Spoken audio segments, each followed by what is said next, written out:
All right, Ronald Faussette. Actually, Ronald Dominic Faussette Jr. Nailed it. If that was my handle, I would use it every day. It's great to have you here, brother. Thank you for coming. I'm just going to make a quick mocktail. I want to let you know I've got some flavored seltzer water. Okay. A little bit of fresh mango puree in there. Nice. And I'm going to juice about a half an orange, and then I'm going to juice a half a lime. Okay. And we're going to put that in. The fresh juice is just nice. It kind of, I don't know, it matches with the sparkling water really good. 10-4. So I'm going to do that. There we go. Stubborn lime. God. All right, there we go. I'm looking forward to talking to you today. I have like a lot of questions. Okay. And I'm purposely withholding until I actually sit down and start.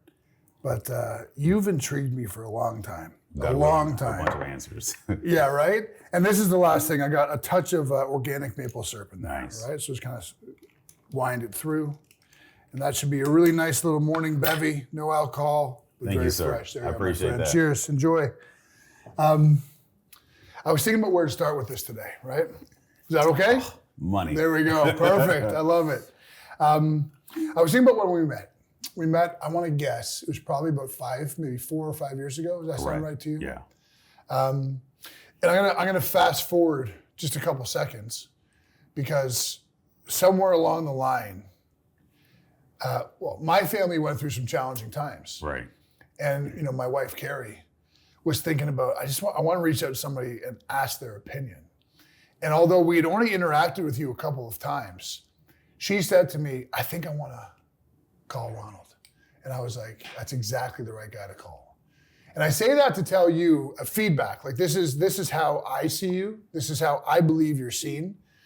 You're just a man who takes care of shit in the best way possible. Sturdy, dependable, very intelligent, has high integrity, and someone you can depend on, someone you can count on. So, I mean, I believe that's how the world sees you, unquestionably. Thank you. And it all started for me when we first met 5 or 6 years ago. And I remember, we were at an event together, we came in contact, shook hands, said what's up. And then you and I talked for a long time that night, talked for like half an hour, then we both went to mingle, and then we came back, talked for another 45 minutes. And in the course of that conversation, it came out, you're a former police officer. Correct. I don't know, what was your rank? Just a street cop. Street cop. Correct. But I remember some of the stories. I'm going to ask you about some of those stories, right? Let's roll them out. Also in the Air Force. Correct. Right? God bless you for your service. Thank you. Distinguished, honorable man, takes care of shit, high integrity, dependable. That's you in a nutshell. Thank you. I appreciate that. And I'll never forget the way you started this conversation with me that 5 or 6 years ago. You almost broke down like, but this is who I used to be. You even showed me a picture. Mm-hmm. So I'd love as open-ended as this is, paint a picture for us. Like what was Ronald Faussette 15, 20 years ago when he was on the line, in duty, on the streets? I was, if you could imagine, any 22, 23-year-old trying to find themselves. Yeah. Give them a badge. And a gun. And a gun. Yeah. Right? Yeah. Fortunately for me, I was a firstborn, so there's that natural leadership there. Yeah. I'm prior Air Force, I was K-9. And the benefit of being K-9 is you have to use your voice because you're always giving commands to your dog. When you send your dog out to hit somebody or attack somebody, you have to call them. So you have to learn how to project your voice. I'm not a big man. Yeah. I'm big for Scottsdale, but I'm not big for like two-time felon. Right. There's hood big, and then there's big. I'm big in the mall. Yeah, right. But I'm not big on the street. So I had to learn. I knew how to use inflection in my voice. Being K-9 taught me to be confident with my voice, and then so being a cop, trying to find yourself. And at 22, 23, 24, you don't know you're finding yourself. Yeah. You don't know until you're 30 that back then I was finding myself. Right. But if I had to do it over again, would I be a cop? No. Emotionally, I wasn't ready for it. Mentally, I wasn't ready for it, right? On TV, you write tickets, you kick in doors, which is fun. You chase people, you maybe knock somebody out, you get in some scuffles, and life's fun. That is just, you're criminals or your dope boys are 24, 25, 22. You're that same age. Yeah. So it's just a bunch of testosterone on the streets, just knuckleheads going at it. Yeah. And then I just have to happen to have the law on my side. But what you're not prepared for is going into a house and seeing a dead child. Or I don't have a problem with dead adults, depending upon how they died. It's the children, right? What you're not prepared for is meeting a young lady who drops out of high school as a senior one summer. I tend to want to motivate people, inspire people, and ma'am, you don't have to do this. You can do so much more with your life. Like, you're young, you're pretty, right? There's so many things you can do. Not that ugly people can't do things, but we live in a world where if you're pretty, it just makes things easier. And she was very pretty. And then the next summer, I see her, she's strung out. Summer after that, I see her, she's a prostitute. Like those things eat at you, right? I feel so that, it definitely shaped who I became. I remember you telling me stories about, I don't know, and I might be getting some of this wrong. It was, a few years ago. But you mentioned being 22, 23, heavy testosterone, just a man on the streets with the law behind him, a badge and a gun. It's almost like you had this, like you wanted to clean things up. Right? And you went head to head with a lot of bad dudes. And unapologetically, if I recall. Unfortunately. What was unfortunate about that? So, I don't know how much I can say, but you and I talked off camera. I worked on a project. And that project had me in an environment, in the same environment that I put people in. Hindsight, I think I could have verbally had a better impact or a larger impact on individuals that I put in jail or put in prison. I think people are bad because oftentimes their childhood. And nobody's had their back. Nobody's told them I love them. I mean, you and I are in a space, in a coaching space, and we're older now, and we both have come across men that nobody has ever told them somebody's proud of them. Nobody's told them that they love them, right? So when you don't hear these things, we don't get the attaboys, naturally that toughness turns into violence, right? Turns into want to control things because internally you're not controlled. So yes, did I come up against bad dudes? Was I a hindsight? Yes, there's things I could have done way differently. But I would have done things differently. I remember you told me one time, and we spoke not long ago, a couple weeks ago, and I said, look, is there anything you'd rather I didn't say? So I think this is okay. Outside the project, everything else. Exactly, right, I remember you telling me a story of I believe it was a lady who, I forget why. I think it's because you commanded some respect on the streets, but in a good way. Like it wasn't a fearful way necessarily amongst some of these these people. And I remember you telling me that she had actually informed you that there was a hit out on you. Are you able to walk us through that a little bit? So I wasn't respected at first. I'm like I said, I'm mall big. I'm not hood big, right? But after the first summer, I gained respect because of the way I treated most people with the same amount of respect I wanted to have, right? And I can't toss everybody around. The first guy I tried to toss around, I didn't know he had just got out of prison. I grabbed him and it was like grabbing a beam. And I thought I could pull him into me. Well, I pulled, but my body went to him. And then my head is under his chin. And he grabbed me by my belt, my duty belt, and just tossed me like a rag doll. So I realized early on, okay, maybe I just learned how to communicate effectively. Right. And I pulled a guy over right outside of this club that it was normal for dope boys to go to, but there was a lot of people in the streets. And I disrespected him. And I don't feel that I did. I did my job.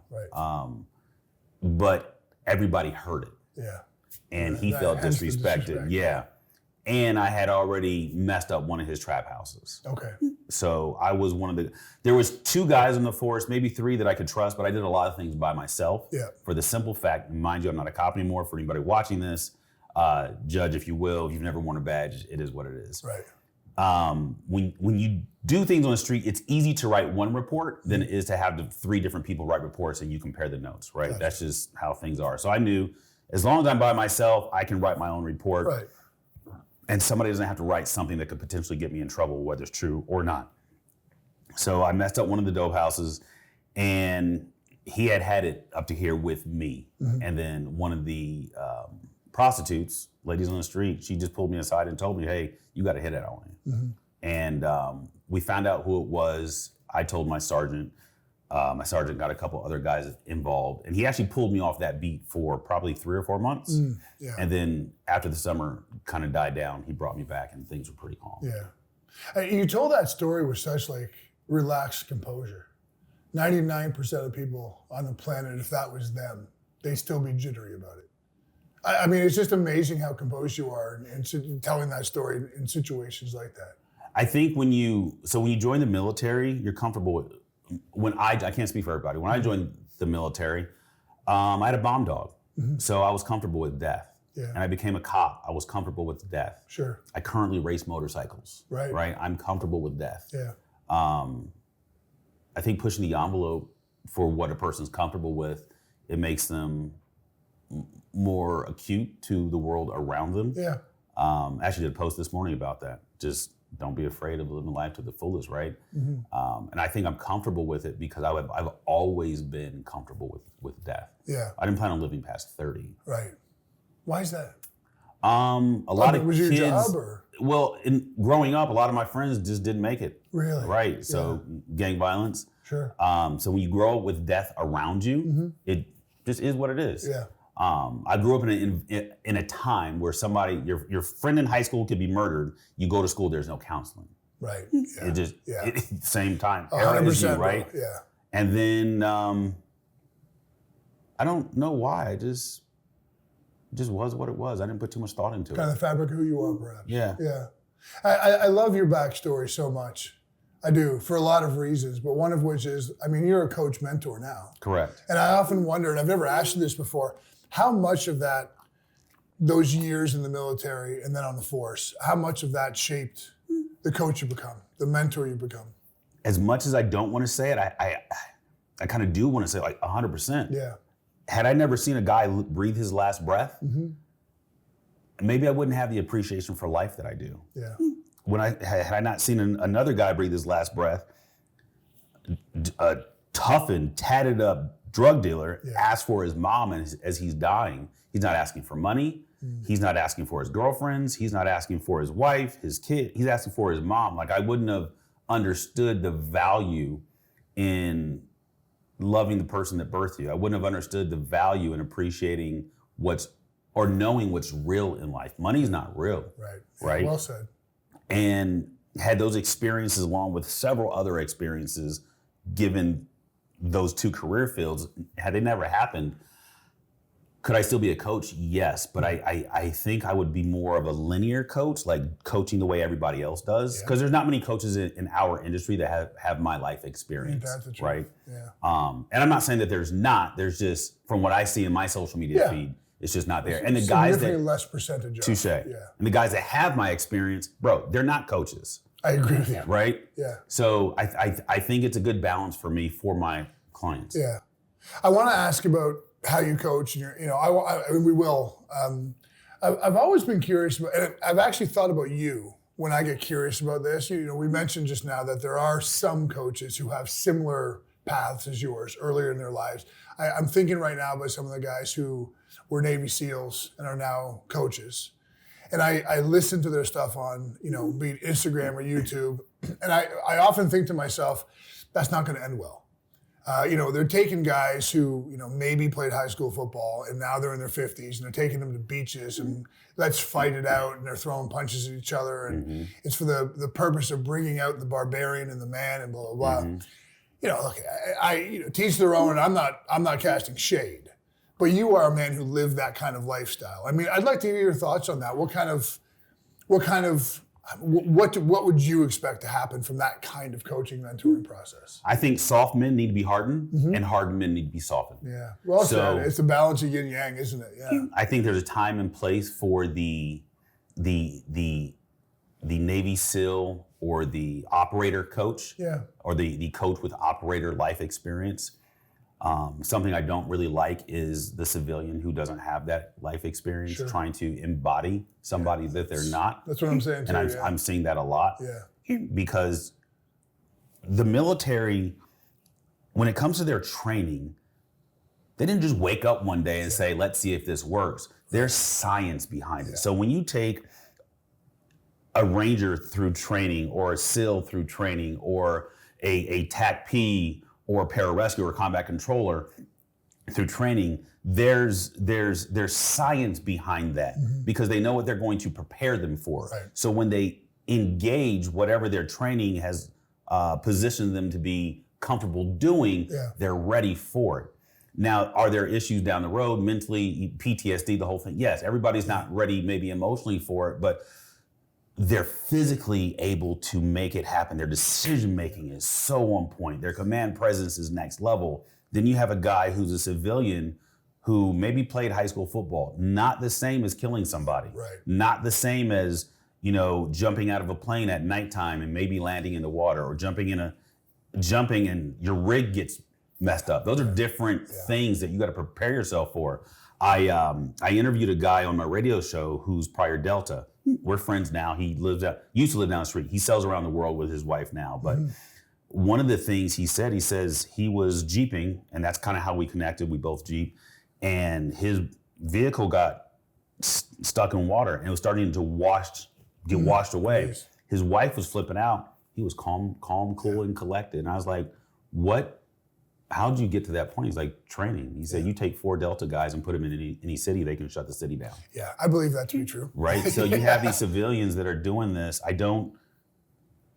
My 2 cents, they should stay in their lane and let those first responders, right, those quote unquote tough guys, let them that are passionate about that, let them do that. Now, they do have a heart. Agreed. Right? They have a heart for change. They have a heart for making things happen for other men and women. I think there needs to be more, I'm going to call these guys strong men, not operators. Yep. Because there's also softer coaches that wear all the linen. You've seen them. Absolutely. I'm not knocking them. That's just it's not my style of coaching. How right? they present themselves, I think they blend a little bit of this and they blend a little bit of that. I think they do well. Sure. And if I'm being honest, as much as I might not like some of the things they do, I'm also in that space. But I also have a little bit of the operator disregard. I'm not an operator. Law enforcement, military experience. So I think there's a coach for everybody. Same. But I think that some people get so caught up in their brand that they miss the boat. Well said. Because I did that. I got caught up in the brand. I've been there. I understand that as well. You said before that sometimes soft men, weak men need to be made hard. Yeah. If you ascertain somebody in front of you presents that way, I mean, I don't know if this is too open-ended, but what is the Ronald Faussette means of making a softer man harder? When I see a soft man, I see somebody, I just rule of thumb, tongue in cheek, but if your shoulders pass your nipples, you're in the wrong. Right? We should be like this. And there's men that just don't know. Yeah. Right? They walk around with their back hunched because they're playing video games all day long. They don't get things done at home. Their shoulders are all past their nipples. Their head is always down.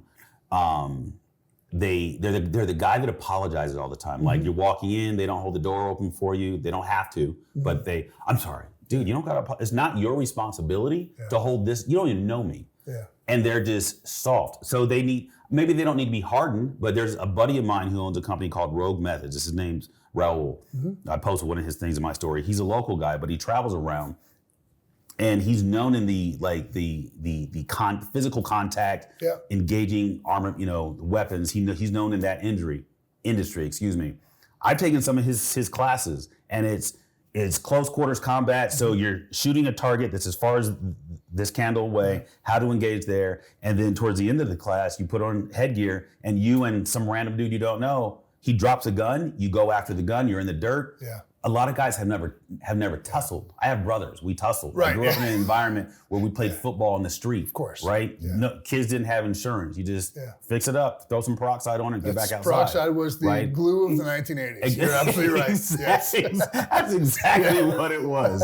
Every household had some. Those you got grown men that are my age that have no scars on their body. Yeah. And I met a guy years ago. I'm not going to put his name out there. I race dirt bikes.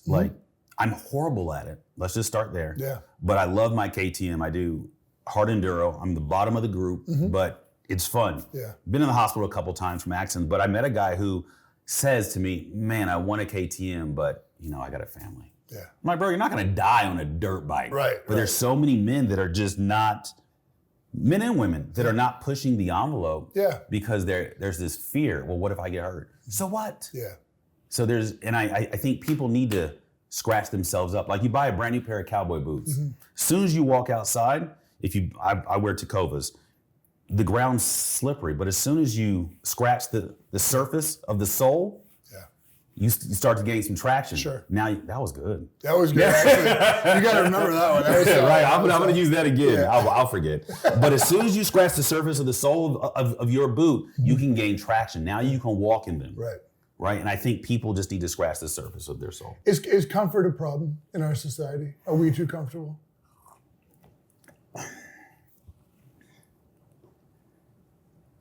That's a good question. I don't think so. Mm-hmm. Growing up in the 80s was very comfortable. Yeah, fair. There was no fair. social media. Yeah. We didn't know much about war. Mm-hmm. Neighborhood kids just played outside. True. We weren't privy to who was getting kidnapped. Right. We didn't know all the darkness that was going on in the world. You just wake up, clean your bedroom, watch G.I. Joe, Thundercats, and He-Man. And Thundercats, you go outside Yes. and you ride your bike, you build ramps. I think, to me, that was comfortable. Sure. I think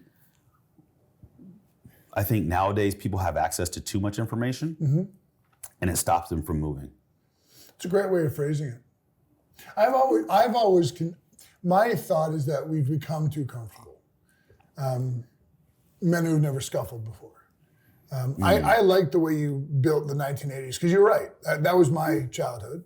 I think the differentiation I see is that when I went ass over tea kettle off my BMX, I heard 3 or 4 words. You're fine. Get up.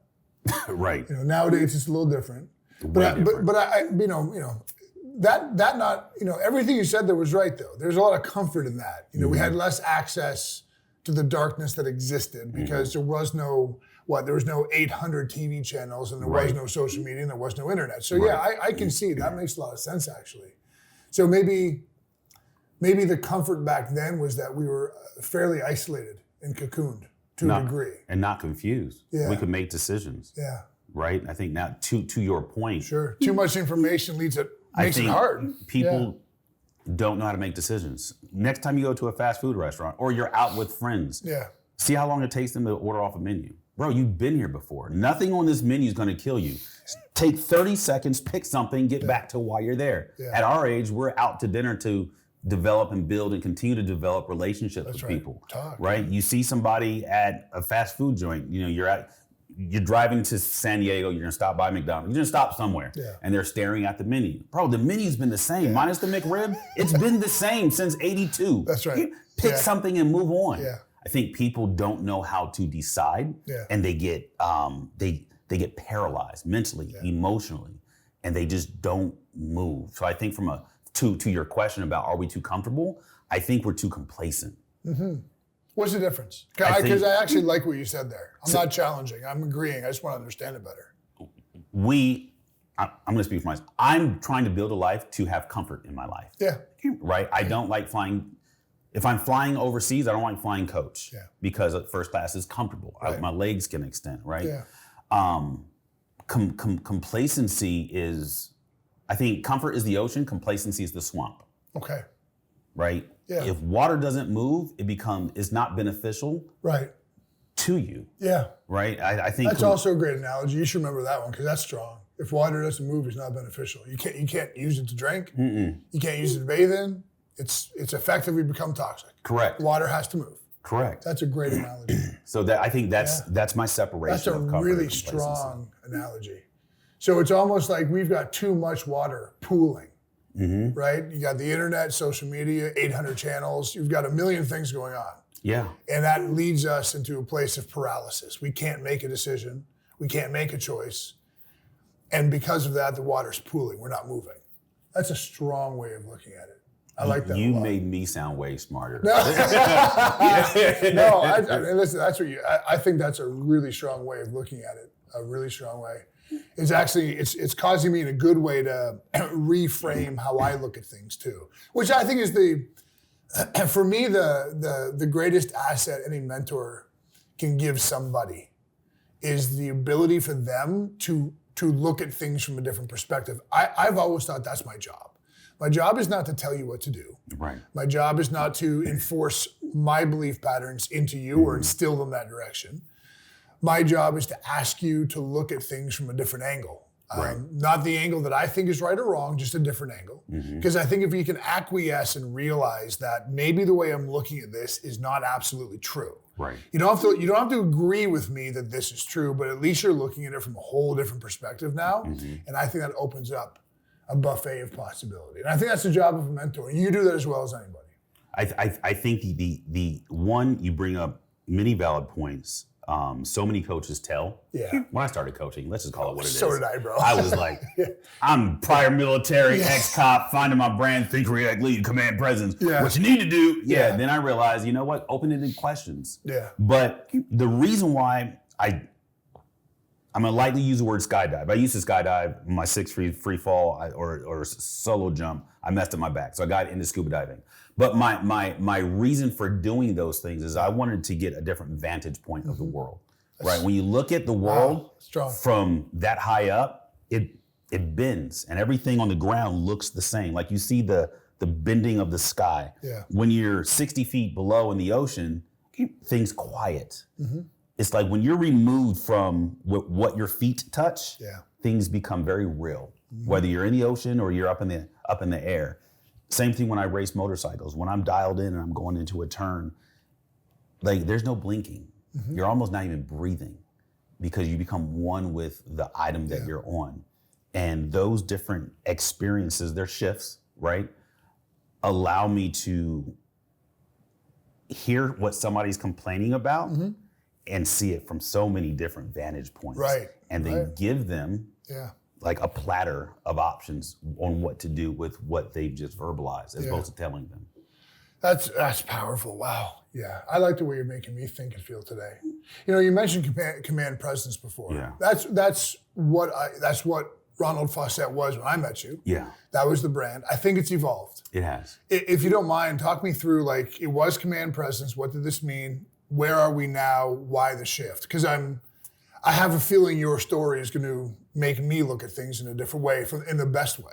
Command presence is something that I learned in K-9 school. Okay.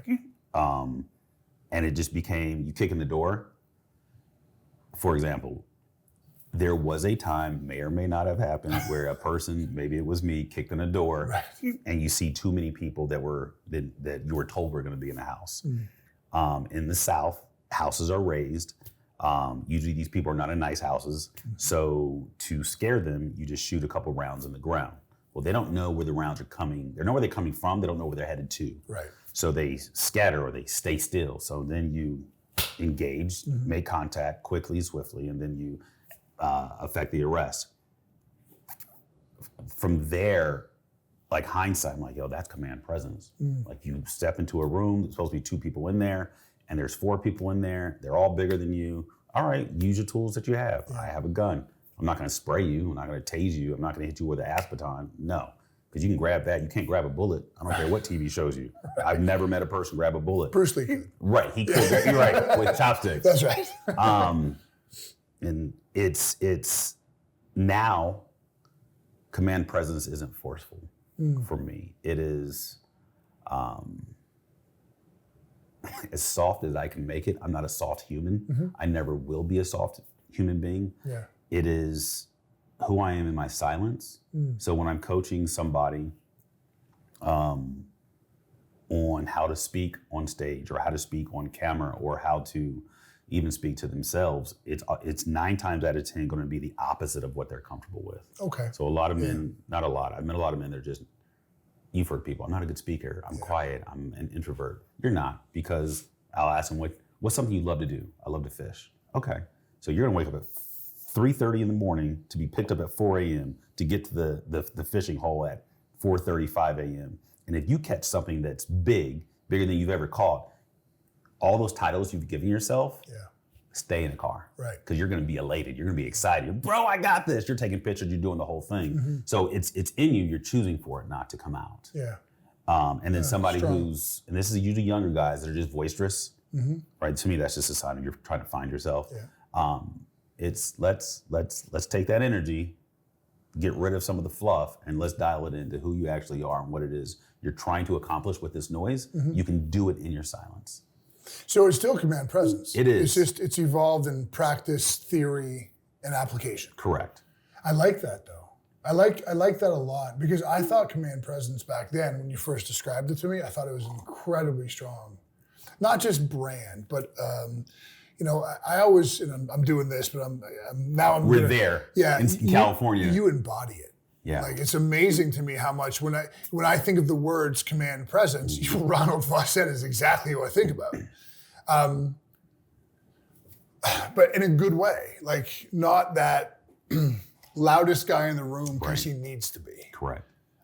Most obvious presence in the room because that's who he is. Right. There's a difference between being something and embodying something. Correct. You totally. embody it. It's just you. But I like that you've twisted it into a silence, quieter, and I want to paraphrase what I heard you say. That these things are already in you.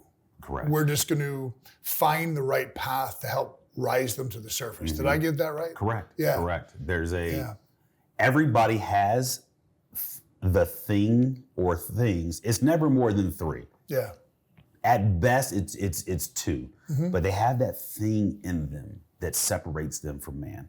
Okay. Every human being has it in them. I believe you're birthed with it. Okay. Separates them from other people? Yes. Okay. Right? A gift, an innate something. Yeah. Right? They might find somebody like them that can do some of the things, but it's never going to be the same. It's like a fingerprint or facial recognition. There's too many high points on your face that makes you not look like somebody else. Yeah. Mine got developed over time. Mine had the ability to communicate. Yeah. But I stuttered from the age of 6. Did you? Because I was molested at 6, so I started stuttering. I didn't know that. Yeah, I just don't wear a t-shirt that says it. Well, fair point. Yeah, fair point. And there was never a time it came up in conversation. By the way. Right. Oh, since we're talking about orange drinks, did I ever tell you that one time at band camp? It was over camp. Tang. No, right. Yeah. So 6, I started stuttering all the way to 18 in school. Yeah. At least once a week, I'd have a speech therapist. Okay. So that incident caused me to stutter, which caused me to be with a speech therapist. That speech therapy for all that time taught me how to effectively communicate. Sure. Right? And then that led me into being a good canine handler. That led me into being a good police officer. Sure. That led me into being a good corporate leader. That led me into being a great coach, great speaker. Absolutely. Right? There's all these things that make us, but an apple doesn't come from an apple seed when the moment the seed comes out of the original apple. Sure. It takes time. Right. Yeah, I guess 2 things. Number one, I like the way you phrased, everybody has one thing, something that makes them different than other people. It's perhaps innate, it's born with, you said. Are you a religious man? Very much so. I'm a Christian.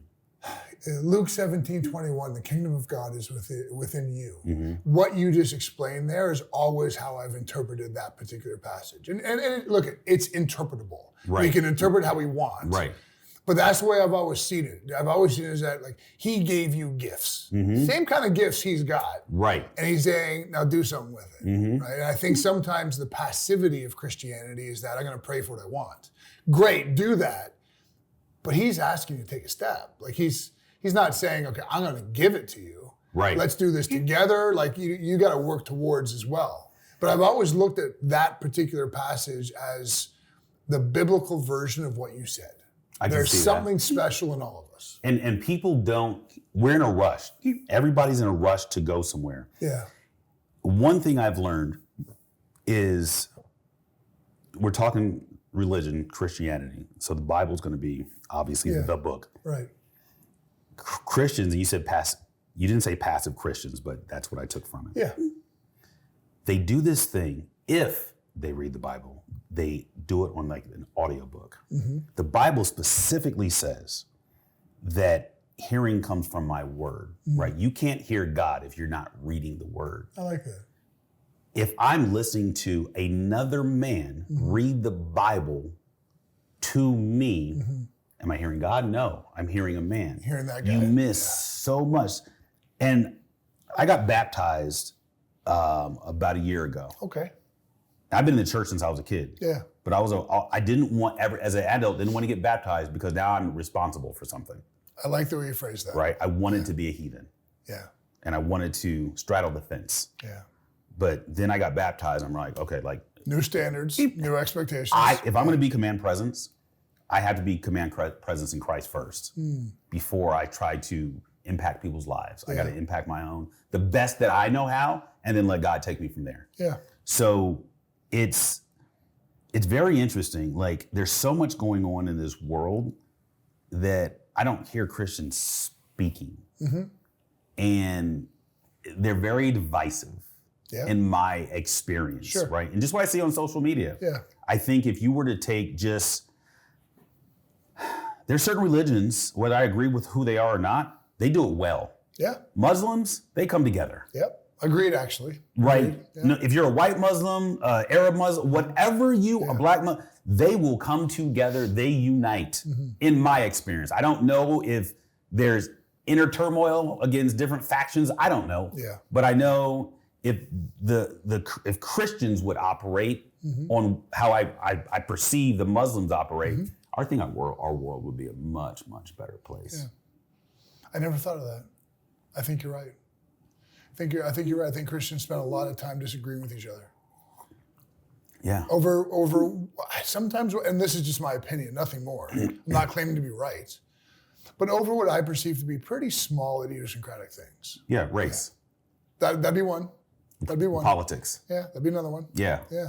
Pretty small in the context, you know. Right. In the heavenly. What are we supposed context. to be? What are we supposed to be? Like, why are we here? Yeah, exactly. That's big. Politics, not so much. Right. In context. Right. In context. Right. Yeah. You know, I'm going to say one more thing, and before I do, I'm going to tell you, I have no expectation of a conversation regarding what I'm about to say. Yeah. You said when you were 6. Yeah. For me, the first time I was 3. Okay. And it repeat patterns for many years. Okay. I didn't know that either. Yeah, right. I haven't tattooed it yet, but I'm thinking about it. It shaped a million things of who I became. Most notably for the bad.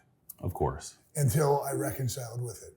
And then it became probably the greatest blessing I've ever endured. Because you find a way to understand what it is at the core of it all and how it influenced me. But how, and this is what I always lean on, how much that influence and the perspective of that influence was actually a choice. Does that make sense to you? It didn't matter. You manifested a stutter. Yeah. You know, I manifested a behavioral profile. Okay. Very victim-y. And therefore very act out on towards. Right? Okay. And then I reconciled with the fact that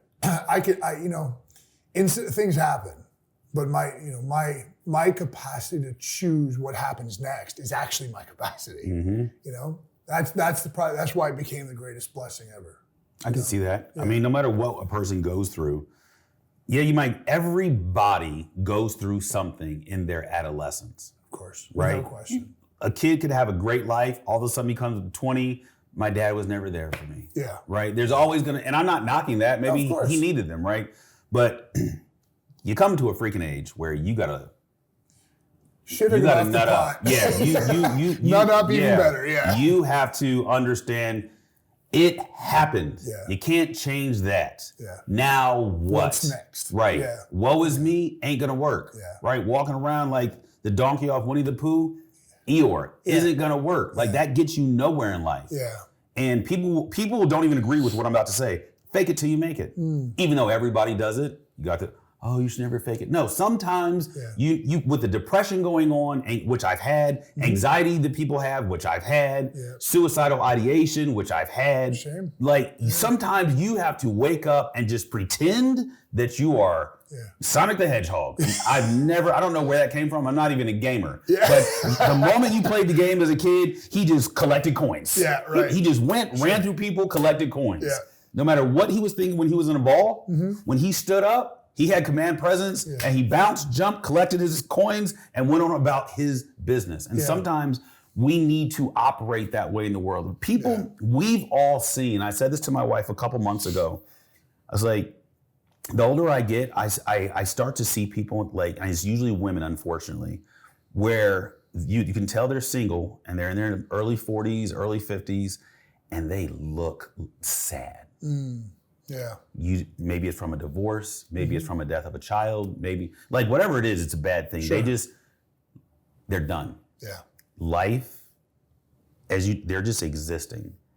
And I was talking to her, I was like, I want to be able to reach out to those people.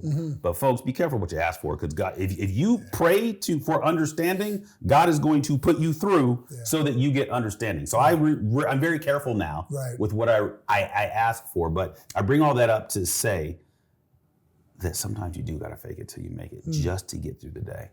You know, when I interview people like this, or I don't even let the verb bothers me. We're just talking. When I have conversations like this with people, sometimes I listen for incongruencies in what they're saying, and other times, and the reason I do that is so I can find the congruencies, if that makes sense. Everything you said there was so congruent from start to finish. The Sonic the Hedgehog example aligns perfectly to what you said about we're complacent. Water's not moving. We got to move. That's what Sonic does, which is congruent with sometimes you got to fake it till you make it. Keep moving. Keep moving. Is that like a takeaway you'd want people to listen to? Yes, with an addendum. Okay. Keep moving.